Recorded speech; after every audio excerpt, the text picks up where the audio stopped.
Hello, welcome back to my channel. আপনারা আশা করি সবাই ভালো আছেন, আমিও ভালো আছি। অনেকদিন পরে আমি ভিডিও নিয়ে আসতেছি, অনেকগুলো রিজন আছে। তার মধ্যে আমরা যদি দেখি যে মার্কেটের অবস্থানটা খুব স্বাভাবিক মনে হচ্ছে না, একটু ভলাটাইল, এবং মার্কেট এখান থেকে উপরের দিকে যাবে নাকি মার্কেট আরও নিচের দিকে আসবে, এই কনফিউজিংয়ের কারণে কিন্তু অনেকে এখানে হতাশায় পড়ে গেছেন, বা অনেকে কিন্তু চিন্তা করতেছেন যে মার্কেট কি অ্যাকচুয়ালি আমাদের সাথে ম্যানিপুলেশন করতেছে কিনা বা কি হচ্ছে, এই বিষয়গুলো নিয়ে আলোচনা করব। পাশাপাশি বিটকয়েনের সাথে আমরা অন্যান্য যে মার্কেটগুলো আছে সেই মার্কেটগুলো অ্যানালাইসিস করব। যেমন আপনার স্টক মার্কেট বলেন বা কমোডিটিস মার্কেট বলেন, সেগুলোও কিন্তু আমরা এখানে একটু অ্যানালাইসিস করব। তাহলে বুঝতে পারবো যে ক্রিপ্টোকারেন্সি মার্কেটের সাথে অন্যান্য মার্কেট কি একই তালে চলতেছে নাকি তারা বিপরীতমুখী তালে চলতেছে। এই বিষয়গুলো যদি আপনারা বুঝতে পারেন তাহলে কিন্তু আগামী দিনের আপনার যে জার্নিটা আছে সেই জার্নিটা খুব সুন্দর হবে। তো এখন কথা হচ্ছে যে প্রথমত যদি আমি বলি, এই মুহূর্তে অলস কয়েন নিয়ে সেভাবে বলার মতো কিছু নেই। অনেকে অলস কয়েন হোল্ড করে আছেন, অনেক অলস কয়েন হোল্ড করে আছেন। সো আমি বলবো যে এই মুহূর্তে মার্কেটে যেই সিচুয়েশনটা চলতেছে সেখানে আমাদের হোল্ডিং যে কয়েনগুলো আছে সেভাবে আমাদেরকে হোল্ডিংয়ে রাখতে হবে। এখন এই মুহূর্তে বড় ডিসিশন নেওয়া যাবে না। তো টেকনিক্যাল অ্যানালাইসিসের বিষয়টা যেটা আছে, যে টেকনিক্যাল আপনার মনে করেন যে অর্ডার ব্লক বলেন বা সেমি বলেন বা যে কোনো জিনিসের কথাই বলেন না কেন, এই মুহূর্তে কিন্তু এই বিষয়গুলো একটু আমাদেরকে দূরে সরায় রাখতে হবে। কেন এই কথাটা বললাম সেই বিষয়টা একটু ভালো করে মনোযোগ দিয়ে শুনুন। অনেকদিন পর ভিডিও নিয়ে আসতেছি, অবশ্যই এই ভিডিওটা অনেকটা ইনফরমেটিভ এবং আপনারা বুঝতে পারবেন যে কি কি কারণে এইসব কিছু হচ্ছে, ঠিক আছে। তো প্রথমত চলে আসি, গতকাল ফেডের যে মিটিংটা হলো, রেড কার্ড হলো। এবং এই যে রেড কার্ডটা হলো, রেড কার্ড বিষয় নিয়ে আমি এর আগেও আপনাদেরকে বহুবার বুঝিয়েছিলাম যে রেড কার্ড বিষয়টা কি এবং কেন হচ্ছে। তো গতকালকে রেড কার্ডে কিন্তু এমন একটা বিষয় ঘটে গেছে যেটা কিন্তু এর মধ্যে গত কয়েক বছরের মধ্যে এরকম কোনো ঘটনা ঘটে নাই। যেমন কিছু মানুষ এখানে ভ্যাটও দিছিল যে রেড কার্ড করা দরকার নেই, ঠিক আছে। আবার কিছু মানুষ বলছিলেন যে এই যে 25 বিপিএস এর যে রেড কার্ডটা হলো, এটা 50 বিপিএস এর রেড কার্ড হওয়ার দরকার ছিল। এবং এই যে ওভারঅল সিচুয়েশন, গতকালকে কিন্তু 25 বিপিএস এর একটা রেড কার্ড হইলো। তারপরেও এখানে কিন্তু একটা থেকে যাচ্ছে যে কেমন আমতা আমতা যে রেড কার্ডটা হইলো, এই রেড কার্ডটা কি অ্যাকচুয়ালি মার্কেটের জন্য ভালো নাকি খারাপ, সেই বিষয়টাও আলোচনা করব এখানে। এখন জর্ম পাওয়েলের যে স্পিচটা ছিল সেই স্পিচটার কথা যদি এখানে আমি বলি, তিনি যেটা বলতেছেন যে অর্থনীতি যে আমাদের ইনফ্লেশনটা, এই ইনফ্লেশনটা অনেকটা বেশি হয়ে গেছে। এখন এই ইনফ্লেশনটা লাগাম টানার জন্য তারা কিন্তু রেড কার্ড করতে চাচ্ছে না, বা রেড কার্ডে খুবই খুবই তারা মানে ইয়া দেখাচ্ছে, নেতিবাচক যে বিষয়টা আছে যে তারা করতেই চাচ্ছে না। এখন তারা চিন্তা করতেছে যে আমাদের ইউএস এর যে অর্থনীতিটা আছে সেই ইউএস এর অর্থনীতি আমাদেরকে যদি স্টেবল করতে হয় তাহলে আমাদেরকে রেড কার্ড কমাইতে হবে। তো 2026 সালে হয়তো বা একটা রেড কার্ড হতে পারে, এরকম একটা সম্ভাবনা আছে। এবং সেটাও তিনি বলছেন যে এটা ডিপেন্ডস অন যে পরিস্থিতি কি যাচ্ছে মার্কেটের বলতে আপনার অর্থনীতির পরিস্থিতি কি যাচ্ছে, সেটার উপর ডিপেন্ডস করে কিন্তু তারা রেড কার্ডটা করবে। এবং তারা সর্বোচ্চ চেষ্টা করবে যে রেড কার্ড যেন না হয় 2026 সালে। আপনারা দেখছেন 2025 সালে যে রেড কার্ডগুলো হলো, এই রেড কার্ডে আমাদের ক্রিপ্টোকারেন্সি মার্কেটের জন্য কোনো কিছুই বয়ে আনতে পারে নাই। যতবারে রেড কার্ড হয়েছে ততবারই কিন্তু মার্কেটকে আমরা দেখছি ডাম করতে, ঠিক আছে। সো সিমিলার গতকালকের যে রেড কার্ডটা হয়েছে, সিমিলার কিন্তু আমরা দেখতেছি যে মার্কেট আবার ডাম করতেছে। সো এখন কথা হচ্ছে যে কি হচ্ছে অ্যাকচুয়ালি ইউএসএ, এই বিষয়টা আমাদেরকে জানা উচিত, তাহলে আমরা বুঝতে পারবো। আচ্ছা, আমি এটা বিটকয়েনের এখানে চার্ট এখানে দিয়ে রাখছি। সো এখানে চার্টটা আপনারা শুধুমাত্র শো করার জন্য তা আমরা আলাপ করি এখানে, খুব বিস্তারিত, অনেক ভালো ইম্পর্টেন্ট আলাপ যেগুলা আমরা সবাই জানি। শুধুমাত্র ইউএসএ না, পুরো বিশ্বের মধ্যে কিন্তু আনএমপ্লয়মেন্টের যে রেশিওটা আছে সেটা কিন্তু দিন দিন বৃদ্ধি পাচ্ছে। এবং এখানে জন পাওয়েল যেটা বলছেন যে আমাদের যে আনএমপ্লয়মেন্টের যে বিষয়টা আছে সেটা কিন্তু ধীরগতি হচ্ছে, মানে যে এমপ্লয়মেন্টের যে ব্যবস্থাটা সেটা খুবই ধীরগতি হচ্ছে। তারা আশাবাদী যে এখানে আস্তে আস্তে সামনের দিকে ভালো একটা পজিশন মুভমেন্ট করবে। বাট কথা হচ্ছে যে অ্যাকচুয়ালি কি পজিশন সেভাবে মুভমেন্ট করবে নাকি আনএমপ্লয়মেন্ট আরো বৃদ্ধি পাবে, এটা কিন্তু পুরো বিশ্ব এই মুহূর্তে বুঝতে পারতেছে যে কি পজিশনে আছে, ঠিক আছে। তো এখন কথা হচ্ছে যে মার্কেটের অবস্থানটা খারাপ বা পুরো বিশ্বের অর্থনীতি খারাপ, তাহলে তো মনে হয় যে পুরো বিশ্বের মার্কেটের বলেন বন্ড বলেন বা কমোডিটিস বলেন বা অন্যান্য যে মার্কেটগুলো আছে এগুলোর অবস্থা তো খারাপ মনে হয়। আপনার সেটা মনে হইতে পারে, কিন্তু আপনাকে যদি আমি এখানে দুটা চার্ট আরো দেখাই তাহলে বুঝতে পারবেন যে কি ঘটতেছে। সো প্রথমত চলে আসি S&P 500-এ। S&P 500 যদি আমরা দেখি, আহ, গত কয়েকদিন ধরে লাগাতার তো অলরেডি এখানে ভালো এখানে পারফরমেন্স করতেইছে। সবচেয়ে বেশি পারফরমেন্সের কথা আমি কিন্তু আমার টেলিগ্রাম চ্যানেলও আমি এর আগেও বলছিলাম যে এই মুহূর্তে সবচেয়ে বেশি পারফরমেন্স করতেছে সিলভার, এবং গোল্ডের কথা বলছিলাম। সো গোল্ড তার যে অল টাইম হাই আছে সেই অল টাইম হাইটা এখন পর্যন্ত ছুতে পারে নাই, বাট কন্টিনিউয়াসলি সিলভার এখানে কিন্তু তার অল টাইম হাই ব্রেক করতেছে। ঠিক আছে, সো কি কারণে, সরি, সো কি কারণে এখানে সিলভার তার কন্টিনিউয়াসলি যে অল টাইম হাইগুলো আছে সেগুলো কন্টিনিউয়াসলি ব্রেক করতেছে, সে বিষয়টা নিয়ে আলোচনা করব। দেখুন এই মুহূর্তে সিলভার এমন একটা পজিশনে আছে, সেই রেটটা কিন্তু বলা চলে যে একটা ডিসকাউন্ট প্রাইস। যেমন 1 আউন্স সমান সমান অলরেডি $60 উপরে চলে গেছে, $62 চলে গেছে। এর কারণটা আমাদেরকে বুঝতে হবে কি কারণে সিলভার এই মুহূর্তেও মনে হচ্ছে অল টাইম হাই তৈরি করার পরেও মনে হচ্ছে যে এটা ডিসকাউন্ট প্রাইসে চলতেছে। দেখুন বিশ্বের অর্থনীতিতে যখন ডলারের প্রভাবটা কমতেছে, গতকালকেও যদি আমি দেখি যে রেড কার্ডটা বিষয়টা আমরা যেটা বলি যে রেড কার্ড ভাই, রেড কার্ড হলে মার্কেট উপরের দিকে যাবে, রেড কার্ড হলেই মার্কেট উপরের দিকে যাবে।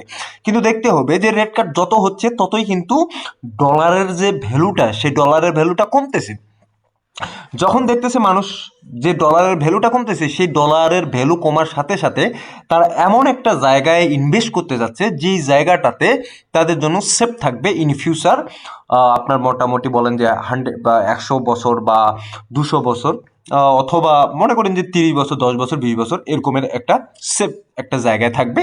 সেটা কিন্তু এই মুহূর্তে গোল্ড এবং সিলভারে আমরা দেখতে পাচ্ছি। এবং S&P 500 বলেন বা ডাউ জোন্স বলেন, প্রত্যেকটা মার্কেটেই মোটামুটি ভালো পারফরমেন্স করতেছে এক্সপেক্ট আমাদের ক্রিপ্টোকারেন্সি মার্কেট। ঠিক আছে, সো এখন কথা হচ্ছে সিলভারে যে যে বিষয়টা বললাম এটার ইউজ কেস আছে, যেমন ইন্ডাস্ট্রিয়াল যে জায়গাগুলোতে আছে, ইলেকট্রনিক চিপস, এআই চিপস, এই জিনিসগুলো তৈরি করার জন্য কিন্তু এই মুহূর্তে সিলভার সবচেয়ে বেশি কার্যকরী। এবং সিলভার কিন্তু বারবার এই বিষয়গুলো আমাদেরকে বোঝাচ্ছে যে আগামী দিনে সিলভার এখান থেকে যে 1 আউন্স সমান সমান $62 আছে, এটা হয়তোবা $100 পর্যন্ত চলে যাওয়ার পসিবিলিটি আছে। ঠিক আছে, সো এখন এটা দিয়ে যদি বলি লিমিটেড দিকের যদি কথা বলি, লিমিটেড কতটুকু লিমিটেড, সিলভার অবশ্যই অনেকটা লিমিটেড। এবং সিলভারের কিন্তু যে খনি আছে বা তারা যে মাইনিং করে খনিতে, সেটাও কিন্তু খুব বেশি যে প্রতুল বা খুব পর্যাপ্ত পরিমাণ আছে তেমনটাও না। ঠিক আছে, সো ইউজ কেস বেশি, বাট আমরা সেইভাবে পর্যাপ্ত পরিমাণে সিলভার পাচ্ছি না। এটার কারণেও কিন্তু সিলভারের চাহিদাটা দিন দিন বাড়তেছে। এখন আমি সিলভারের কথা বললাম, যেটা কমোডিটিজের কথা বললাম সেটা কিন্তু আপনারা গোল্ডের দিকে দেখবেন। গোল্ডে অনেকজনে প্রেডিকশন করতেছে এই বছরের মধ্যে গোল্ড যে তার ইয়ে আছে এটা কিন্তু অল টাইম হাই আবার নতুন করে ক্রিয়েট করতে পারে।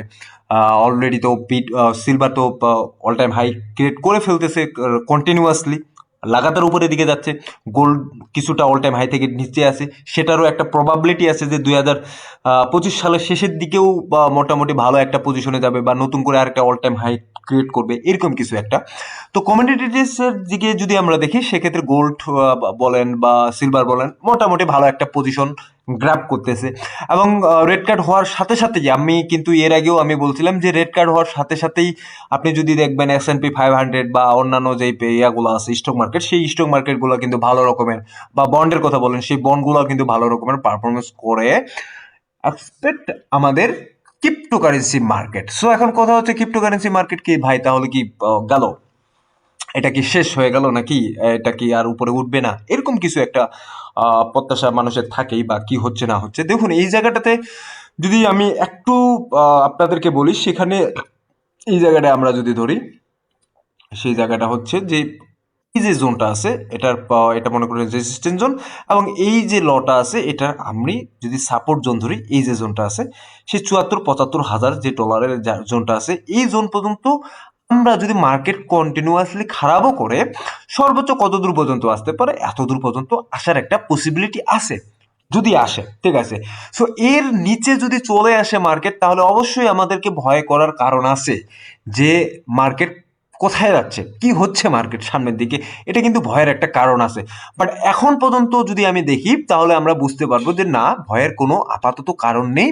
যে মার্কেট এখন পর্যন্ত কিন্তু এই যে জোনটা আছে তার যে আগে যে লটা আছে এখানে, লোয়ার হাইটা আছে, এই লোয়ার হাইয়ের উপরেই কিন্তু মার্কেট ক্লোজ করছে ৮০ হাজার, ঠিক আছে। কারণ ৮০ হাজার এখানে ক্লোজ করে কিন্তু মার্কেট এখন কোথায় যাচ্ছে, ৯০ হাজারে আছে, ৯১ হাজার পর্যন্ত যাচ্ছে, ঠিক আছে। এখন ওয়ান ডে টাইম ফ্রেমেও যদি আমি এই এক লক্ষ্য করেন, ওয়ান ডে টাইম ফ্রেমেও এখানে কিন্তু আমরা একটা আপ ট্রেন্ড দেখতে পাচ্ছি। গতকালকেও আমি কিন্তু টেলিগ্রাম চ্যানেলে আমি বলছিলাম যে এই এই যে জোনটা আছে ৯৩ হাজার বা ৯৪ হাজারের যে জোনটা আছে, এটা ব্রেক করতে হবে অবশ্যই বিটকয়েনকে। এটা ব্রেক করলে কিন্তু আমরা মোটামুটি ভালো একটা পজিশনে দেখতে পাবো বিটকয়েনকে, ঠিক আছে। সো এখন পর্যন্ত যদি আমরা দেখি তার কোনোটাই এখন পর্যন্ত সেটা কিন্তু ব্রেক করতে পারে নাই।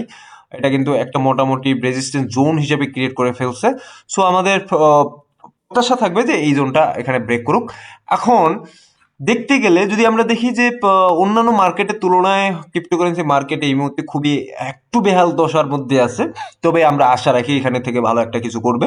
এবং অন্যান্য যে কয়েনগুলোর কথা বলতেছেন যে ভাই এই কয়েনগুলো কি করবে, বা মানুষের আসলে প্রত্যাশাই সেইভাবে আর নাই, বা উঠে গেছে এখান থেকে প্রত্যাশা। তবে আমি বলবো যে ফেয়ার টাইম, যখন মার্কেটের মধ্যে ফেয়ার টাইম থাকে, ভয়ের টাইম থাকে, সেই সময়টা হচ্ছে অ্যাকচুয়ালি বাইং করার সময়। এবং যে সময়টা আমাদের মনে করেন যে খুব বেশি নিউজ থাকে বা খুব বেশি একটা লোভনীয় পর্যায়ে চলে যায় ক্রিপ্টোকারেন্সি মার্কেট, সেই সময়টা কিন্তু আমাদের সেলিং করার সময়। তো আমি জানি যে এখানে আপনাদের অনেকেরই পোর্টফোলিও এখন পর্যন্ত অনেকটা ডাম্পি আছে। সো আমাদের কাজে লাগাইতে হবে মুভমেন্টগুলা, যখন মার্কেটে অনেক বেশি ফেয়ার দেখবো, অনেক বেশি আমরা দেখবো যে মার্কেট এখান থেকে ক্রাশ করতেছে বা মার্কেট এখান থেকে আরো অনেকটা নিচের দিকে যাবে, এই মুভমেন্টগুলো কিন্তু গ্র্যাব করে আমাদেরকে মার্কেটে এন্ট্রি নিতে হবে। দেন দিন শেষে আমাদের এই মার্কেট থেকে ভালো একটা প্রফিট আসার পসিবিলিটি আছে। সো আপনারা আশা করি বুঝতে পারছেন যে আমি কি বুঝাতে চাচ্ছি। ফেডের রেড কার্ডের সাথে আমাদের ক্রিপ্টোকারেন্সি মার্কেটের এই মুহূর্তে কোনো সম্পর্ক নেই, বিপরীতমুখী। যত রেড কার্ড হচ্ছে তত রেড রেড কার্ডই হচ্ছে, ঠিক আছে। সম্পূর্ণ এখানে কিন্তু পুরা যে মানিগুলা চলে যাচ্ছে বা মার্কেটের অবস্থানটা চলে যাচ্ছে, সেটা কমিউনিটিসে দেখি বা আমরা S&P 500 দেখি, সেগুলাতে আমরা চলে যাচ্ছে, বা স্টক মার্কেটে এগুলাতে চলে যাচ্ছে। মূল ফায়দা যে আমাদের ক্রিপ্টোকারেন্সি মার্কেট, যেটার কারণে আমরা প্রত্যাশা করি যে রেড কার্ড হলে বা ক্রিপ্টোকারেন্সি মার্কেট এখান থেকে উপরে দিকে যাবে, বাট সেটা কিন্তু আমরা এখানে আদতে দেখতে পাচ্ছি না। তো আশা করি এই মুহূর্তে আপনারা যেটা করবেন সেটা হচ্ছে যে মার্কেট ভলাটিলিটি, সেটা আমরা বুঝতে পারতেছি। এবং ওয়ান ডে টাইম ফ্রেমেই আমি আছি, এবং ওয়ান ডে টাইম ফ্রেমেও কিন্তু খুব সুন্দর দেখাচ্ছে যে মার্কেট এখানে আপ ট্রেন্ডেই আছে। তো এখানে ভয়ের কিছু নেই। তবে আমরা যেটা হতাশার একটু চিন্তা করি, যে হতাশ হয়ে যাই অ্যাকচুয়ালি মার্কেট কি করতেছে, আবার ৯০ হাজারের ঘরে চলে আসলো মার্কেট। কিছুদিন আগেও তো ৯৪ হাজার ছিল, এখান থেকে আমরা একটা প্রত্যাশা করছিলাম যে $১,০০,০০০ পর্যন্ত চলে যাবে, আবার ৯০ হাজার ৮৯ হাজারের ঘরে চলে আসতেছে। সো এখানে কিন্তু কনফিউজিং হয়, স্বাভাবিক ব্যাপার। বাট ওভারঅল যদি আপনি লঙ্গার টাইম ফ্রেমে দেখেন, সেক্ষেত্রে কিন্তু মার্কেট সঠিক পথেই এখন পর্যন্ত আছে। যদিও এটা এত বড় একটা কারেকশন কিন্তু আনএক্সপেক্টেড ছিল মার্কেটের জন্য, বাট সেই আনএক্সপেক্টেড কারেকশনটা হয়ে গেছে। এবং মার্কেটে কি কি চলতেছে এই বিষয়টা কিন্তু আমি সামনের দিকে অবশ্যই আপনাদের সাথে আলোচনা করব। এবং এই যে রেয়ার ভিডিওগুলো আমি বানাচ্ছি, কেন বানাচ্ছি, আপনারা যেন অর্থনীতি যে বিষয়টা আছে সেই অর্থনীতি বিষয়টা সম্পর্কে আপনারা বুঝুন, বুঝতে পারেন যে আসলে কি চলতেছে। খামোখা আমি বলবো যে মার্কেট এখান থেকে ধুম করে পাম্প করবে, এটা কোন ওটা কিনুন ওটা কিনুন, ঠিক আছে, সেই বিষয়টা থেকে আমি অলরেডি বের হয়ে আসছি। কারণ আমি চাই যে আপনারা জিনিসগুলো জানুন, বুঝুন, দেন কিন্তু এখানে মার্কেটে টাকা আপনারা ইনভেস্ট করুন। আশা করি যে ভালো মুভমেন্ট বা ভালো একটা ফল পাবেন এখানে, ঠিক আছে। সো ধন্যবাদ সবাইকে, ভালো থাকবেন, সুস্থ থাকবেন, দেখা হবে নতুন কোনো ভিডিও নিয়ে আগামী দিনে।